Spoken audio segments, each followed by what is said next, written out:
Brendan Kearney is a retired colonel from the U.S. Marine Corps and a military affairs analyst. He joins me now live from California. Great to have you here with us on TRT World. So first and foremost, I have to say I'm stunned to see these live pictures. The scale of this parade is indeed massive. Tell me, what's been your reaction? Well, Jaffer, I'm somewhat incredulous because I know my history. And the fact that the Chinese Communist Party is celebrating a make-believe participation in World War II and the defeat of the Japanese is just something that I find unbelievable. It was Chiang Kai-shek and the nationalist Chinese, along with the United States and other allies, that fought the Japanese to a hard-fought end there. And the Chinese Communist Party was absent. They were hiding. They were doing in their mind, they were doing the right thing in husbanding their forces for what they knew was going to be a civil war at the end of World War II. So when you see these pictures, China's biggest military parade in history, that's what they're calling it, and President Xi side by side with President Putin and North Korean leader Kim Jong-un, what's your immediate takeaway about the kind of message China is trying to send to the world and in particular to the United States? Well, China, it's not only to the United States, but it's also to, Asia, the Asia Pacific. The United States is not going to be intimidated. The United States is going to go ahead, and we are in the midst of a military buildup in the Asia Pacific.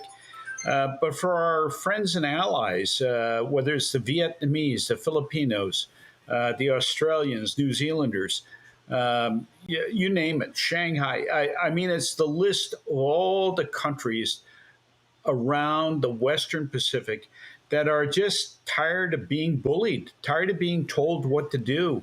And I think there is a growing awareness that China does need to be reckoned with. We can't ignore them.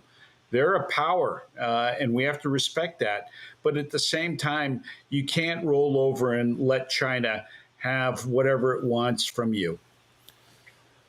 Do you think China, with this parade, is trying to present itself as the center of an alternative global world order, or is this more about domestic symbolism?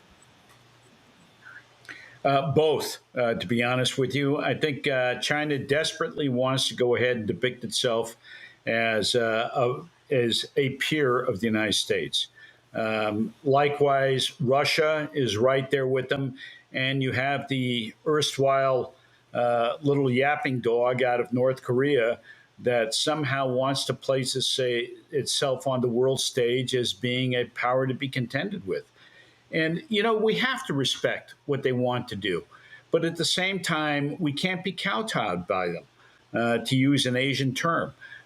We have to go ahead and we have to recognize what is being demonstrated to the West and to the rest of Asia, that China is a bully, for lack of a more sophisticated term.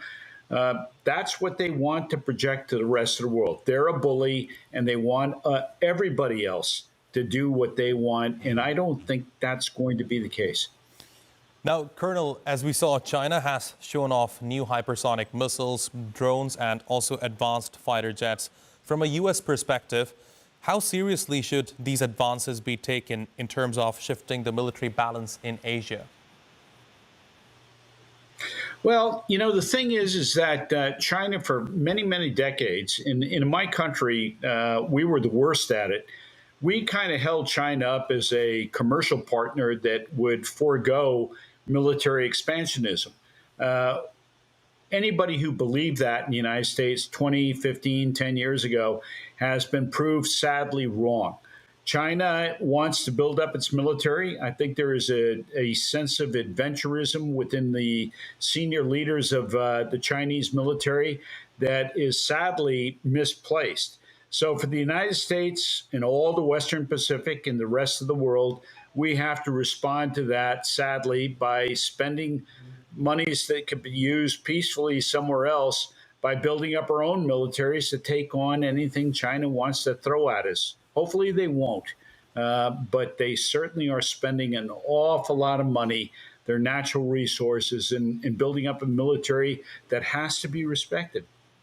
Right, and Colonel, I believe, there are a couple of things that really stand out about this parade, but one that is of paramount importance is the fact that we have noted almost no Western leaders are present, are in attendance at this parade. So what do you think their absence tells us about the current state of relationship between China and the West? Well, Jafir, I think it's a blinding flash of the obvious that the West now no longer holds China up as being a benign commercial partner that doesn't have military ambitions. I think there has been for the last 4 or 5 years a growing awareness that China is a belligerent. China is a bully. China wants to get their way, and they really don't care about international law. They don't care about what the West thinks about. And I'm thrilled to see that there are no Western leaders there. I think it's a smart position on the part of the West. And also, again, we have to notice that a whole lot of our Western Asian Pacific partners are not there. So that sends a big message as to what the neighborhood feels about China. And I think we have to respect that sense. And Colonel, if I may, what do you think the response of the United States is going to be? We already heard from Donald Trump. He briefly commented on this parade today when he was addressing the American public from the Oval Office. But broadly speaking, do you think moving forward we are going to see some sort of containment policy, or there's going to be more competition between China and the United States from now onwards? To answer both your questions, I think the answer is yes. I applaud President Trump for his efforts at peace, not only in Ukraine, but around the world, and his sense that maybe something can be done to appeal to the Chinese, to his good friend, Xi, and maybe tamping down this sense of military adventurism that we see coming out of China. I wish I was more optimistic about how this will all end up. I hope I'm wrong, but I think the Chinese military in particular, and sadly I think Xi, as he advances in age, is going to have to respond to many of their desires as opposed to what his sense may be, if I'm correct. And we're going to see Chinese military adventurism continue in that part of the world, and the West in Asia is going to have to respond. Fascinating insights, Colonel Brendan Kearney. It's always a pleasure talking to you. Thanks very much for joining me here on TRT World. Really appreciate your taking out the time. It's my pleasure. Talk to you soon. Thank you.